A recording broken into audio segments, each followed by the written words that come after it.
स्वर्ण तालाब के सबसे गहरे हिस्से में मौजूद बच्ची ने जब अपनी आंखें खोली तो ध्रुवांश को अपने पूरे शरीर में अजीब सी हलचल महसूस हुई। इस अजीब सी हलचल के चलते वो बेझिझक वहां से ऊपर जाने को तैयार हुआ, मगर वो जैसे ही अपनी जगह से हिलने वाला था तभी अचानक गहराई में मौजूद बच्ची की नजर उस पर पड़ गई। उसके बाद वो बच्ची अपनी जगह से खड़ी हुई और धीरे धीरे ऊपर आने लगी। उस लड़की को ऊपर आते देख ध्रुवांश के चेहरे का रंग बदलने लगा, मगर पलक झपकने से पहले ही वो बच्ची ध्रुवांश के ठीक सामने आ गई। सिर्फ यही नहीं, उसके रोंगटे तब खड़े हो गए जब वो लड़की अमोघनाथ शैतान को भेद कर ध्रुवांश के ठीक सामने आ गई। ये देखकर पसीने से तरबतर हो चुका ध्रुवांश अपनी जगह से हिला तक नहीं और वो सहम गया। उस रहस्यमयी लड़की की सुनहरी आंखें बिना किसी जज्बात के ध्रुवांश को घूरती जा रही थीं। इस बीच उस लड़की ने अपना छोटा सा हाथ आगे किया और वो ध्रुवांश के माथे को छूने लगी।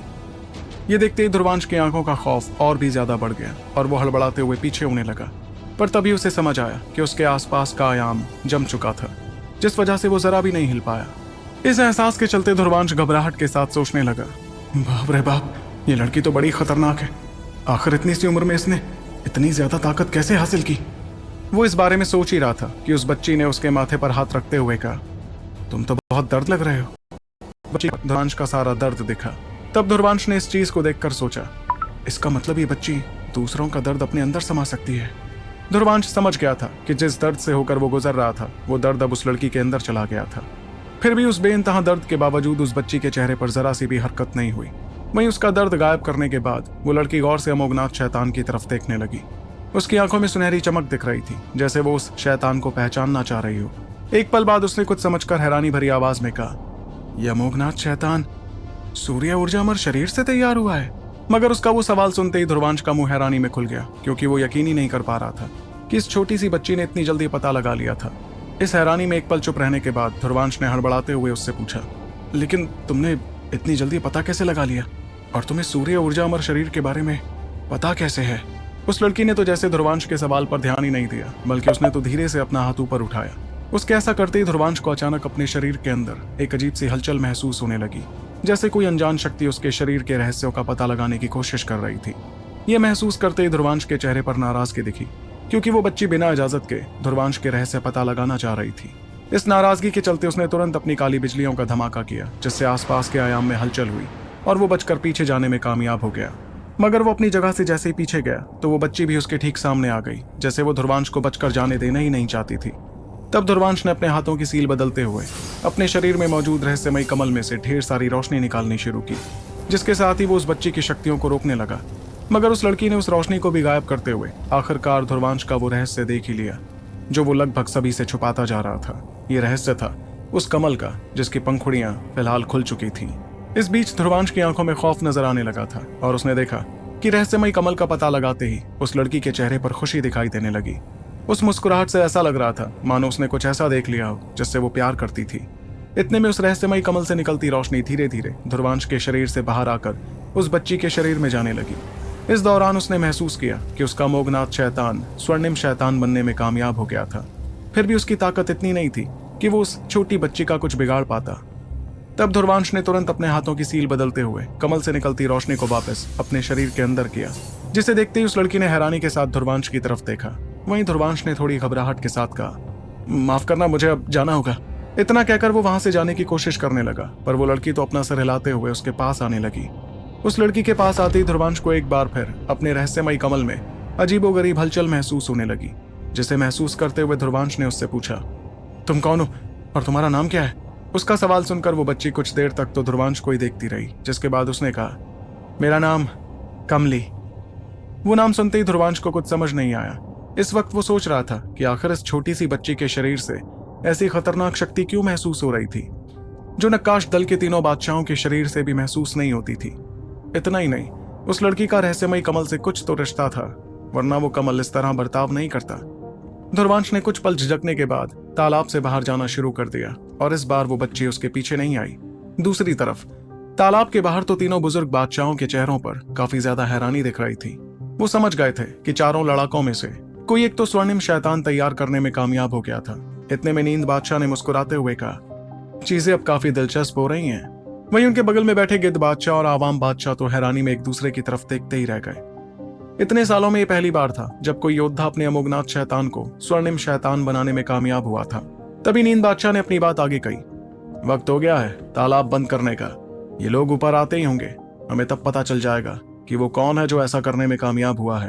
उन्होंने अपनी बात पूरी की ही थी कि उसके कुछ ही पलों बाद तालाब से सुनहरी रोशनी बाहर आने लगी।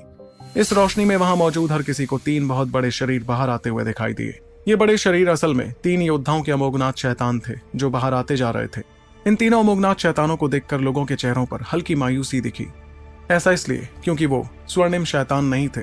मगर जिस वक्त वो लोग मायूस हो रहे थे उतने में अचानक तालाब में से एक रोशनी और बाहर आने लगी, जो असल में सोने से बना अमोघनाथ शैतान लग रहा था। उस शैतान के सिर के पीछे एक जगमगाता सूरज भी नजर आ रहा था और साथ ही उसके शरीर पर 8 प्राचीन लकीरें दिख रही थीं। उस अमोघनाथ शैतान की चमक इतनी ज्यादा थी कि बाकी तीनों अमोघनाथ शैतान उसके सामने फीके लग रहे थे।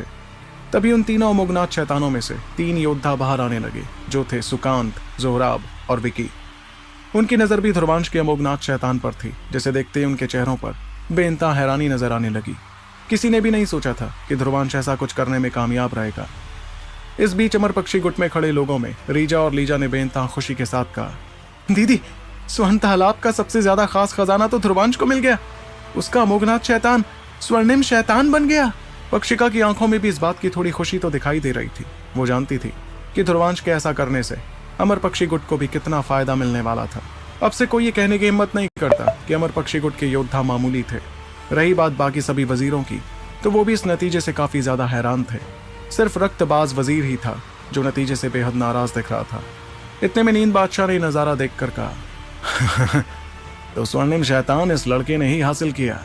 ये सुनकर उनके बगल में बैठे गिद्ध बादशाह ने मुस्कुरा कर कहा, लगता है अमर पक्षी की पार की नजर हमारे दल के लिए खीरा साथ लाई है। इस बीच आवाम बादशाह के चेहरे पर किसी भी तरह का भाव नहीं था। वहीं हर किसी की नजर के सामने वो सुनहरा अमोघनाथ शैतान गायब होने लगा और तब सभी के सामने ध्रुवांश नजर आया। मगर ध्रुवांश के चेहरे पर तो अजीब सी फिक्र दिख रही थी, क्योंकि उसके दिमाग में इस वक्त एक ही सवाल चल रहा था, वो लड़की कमली आखिर थी कौन, और वो अपने आप को इतनी बखूबी तालाब की गहराई में कैसे छुपा पाई है। हाँ, उसकी ताकत भी तो इतनी ज्यादा है, इसलिए शायद तीनों बादशाह भी उसका पता नहीं लगा पाए हैं। ये सोचकर ध्रुवांश मजबूर महसूस कर रहा था, क्योंकि इतनी कम उम्र में वो बच्ची इतनी ज्यादा ताकतवर हो गई थी। तभी गिद्ध बादशाह अपनी जगह से खड़े हुए और उन्होंने ध्रुवांश की तरफ देख कर कहा, बधाई हो ध्रुवांश, इतने सालों में तुम पहले हो जो इतनी गहराई में जाकर अपने अमोघनाथ शैतान को स्वर्णिम शैतान में बदल पाया है, वो भी महज पहले पड़ाव का अमोघनाथ होकर। खैर, इसी के साथ खत्म होती है हमारी ये प्रतियोगिता। मैं उम्मीद करता हूं कि तुम सभी अपने आप को ट्रेनिंग देते रहोगे ताकि तुम और भी ज्यादा काबिल और ताकतवर बन सको। उसके बाद तीनों बादशाहों ने कुछ नहीं कहा और उनके हाथ लहराते ही उस पहाड़ी पर दोबारा सील चढ़ने लगी। इस दौरान ध्रुवांश भी अमर पक्षी गुट में वापस लौट आया और देखने लगा कि कैसे हर कोई उसे इज्जत और खुशी के साथ देख रहा था। तब पक्षिका ने उससे ज्यादा कुछ ना कहकर सभी को इशारा किया, चलो चलते हैं यहाँ से। वो पीछे मुड़कर वहां से जाने लगी और सभी गुट वालों ने भी ऐसा ही किया। जाते वक्त उन्हें देखा कि रक्तबाज वजीर और उसके गुट वाले भी उनके बगल से होकर जा रहे थे। तब रक्तबाज वजीर ने जाने से पहले ध्रुवांश से कहा, इस दुनिया में बहुत से काबिल योद्धा होते हैं, मगर उनके गलत फैसले उन्हें जल्दी मार देते हैं। ध्यान रखना कि कहीं तुम भी जल्दी ना मर जाओ। उसके बाद वो सभी वहां से चले गए, पर रक्तबाज वजीर की धमकी के बावजूद ध्रुवांश के चेहरे पर एक मुस्कुराहट आ गई। प्रतियोगिता खत्म होते ही अमर पक्षी गुट में सबसे बड़ा जश्न होने लगा। इस प्रतियोगिता के जरिए न सिर्फ ध्रुवांश ने गद्दार माने जाने वाले कबाबा को सबक सिखाया था, बल्कि उसने स्वर्णिम शैतान हासिल कर उस गुट की इज्जत भी बढ़ा दी थी। इसलिए सभी जश्न मनाने लगे। सभी जानते थे कि आज के बाद कोई भी उस गुट को कमजोर पुकारने की गलती नहीं करने वाला था। इस दौरान उस गुट में एक दरबार था जहां पक्षिका टिक कर बैठी थी। उसके चेहरे पर भी मुस्कुराहट थी, जिसके साथ उसने सामने मनते जश्न को देखकर ध्रुवांश से कहा, यह सब तुम्हारी वजह से ही हो रहा है ध्रुवांश। इस बार तो मुझे तुम्हें शुक्रिया कहना ही होगा, पर ध्यान रहे, इस जीत के साथ ही तुमने रक्तबाज वजीर को बहुत ज्यादा नाराज कर दिया है। और जितना मैं उसे जानती हूँ, वो चाहे कुछ भी सहन क्यों ना करे, अपने अहम को पहुंची चोट तो वो कभी सहन नहीं कर सकता। मुझे तो उसका डर नहीं है, लेकिन तुम्हें थोड़ा संभल कर रहना होगा, क्योंकि वो कभी भी मौका देखकर तुम्हें नुकसान पहुंचाने की कोशिश कर सकता है। इतना कहकर उसने अपने सामने मौजूद योद्धाओं को देखा, जिसके बाद उसने अपनी बात आगे कही, पर मैं जानती हूँ कि तुम हमेशा यहाँ नहीं रहने वाले हो, इसलिए हमें इस गुट के हर योद्धा को ताकतवर बनाना होगा। ऐसा करने के लिए सबसे पहले हमें वो सारे शहर वापस हासिल करने होंगे जो रक्तबाज वजीर की साजिशों की वजह से हमसे दूर हुए हैं। तब ध्रुवांश ने मुस्कुराते हुए कहा, सच कहूं तो मैं भी देखना चाहता हूं कि आखिर ये रक्तबाज वजीर है कितना ताकतवर। वो दोनों इस बारे में बात कर ही रहे थे कि अचानक पक्षिका ने ध्रुवांश के पीछे कुछ ऐसा देखा जिसे देखते ही उसके चेहरे का रंग बदलने लगा। फिर उसने तुरंत अपनी हैरानी भरी आवाज में ध्रुवांश से पूछा, ये बच्ची यहाँ कैसे आई? और जैसे उसने पक्षिका के मुंह से बच्ची सुना तो एक पल के लिए ध्रुवांश अपनी जगह से हिल भी नहीं पाया। फिर सहमे हुए अंदाज में उसने धीरे धीरे पीछे मुड़कर अपने पीछे देखना शुरू किया। तब उसे वहां काले कपड़े पहनी एक लड़की दिखाई दी, जो अपनी सुनहरी आंखों के साथ ध्रुवांश को ही घूरती जा रही थी। ये बच्ची कोई और नहीं बल्कि वही कमली थी, जो ध्रुवांश को स्वर्ण तालाब के सबसे गहरे हिस्से में मिली थी। सबसे हैरान करने वाली बात यह थी कि ध्रुवांश को पता ही नहीं चला कि वो बच्ची आखिर कब और कैसे यहाँ तक आ गई। इस बीच पक्षिका ध्रुवांश के चेहरे को देखती गई, जिसमें बहुत ज्यादा परेशानी नजर आ रही थी। ये देखकर पक्षिका को भी समझ आने लगा कि कुछ तो गड़बड़ थी। आखिर उसे भी उस लड़की का वहां आना समझ नहीं आया। तब पक्षिका ने तुरंत आयुष्मान ज्वाला अपने शरीर से बाहर निकालनी शुरू की, जिस पर कमली की नजर पड़ी। इतने में ध्रुवांश ने तुरंत बीच में आते हुए कहा, पक्षिका, ये बच्ची कमली है। ये सुनते ही पक्षिका ने तुरंत ध्रुवांश से पूछा, क्या तुम इस बच्ची को जानते हो? उसके सवाल ने ध्रुवांश को थोड़ा झिझकने पर मजबूर कर दिया, लेकिन एक पल बाद उसने आं भरते हुए पक्षिका को सब कुछ बताना शुरू किया। जाहिर सी बात थी कि पक्षिका को भी उसके शरीर में मौजूद रहस्यमयी कमल के बारे में पता था।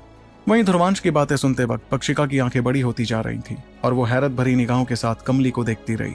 इतने में उस बच्ची ने आखिरकार अपनी चुप्पी तोड़ते हुए कहा, देखो, मेरे बारे में लोग ज्यादा बात करें ये मुझे बिल्कुल पसंद नहीं है, इसलिए अब बस करो, वरना तुम्हें वो 3 बूढ़े भी नहीं बचा पाएंगे। ध्रुवांश और पक्षिका समझ गए कि बूढ़े से उस बच्ची का मतलब तीनों बादशाह थे, जिसके चलते पक्षिका ने थोड़ा घबरा कर पूछा, तुम आखिर हो कौन और हमसे चाहती क्या हो?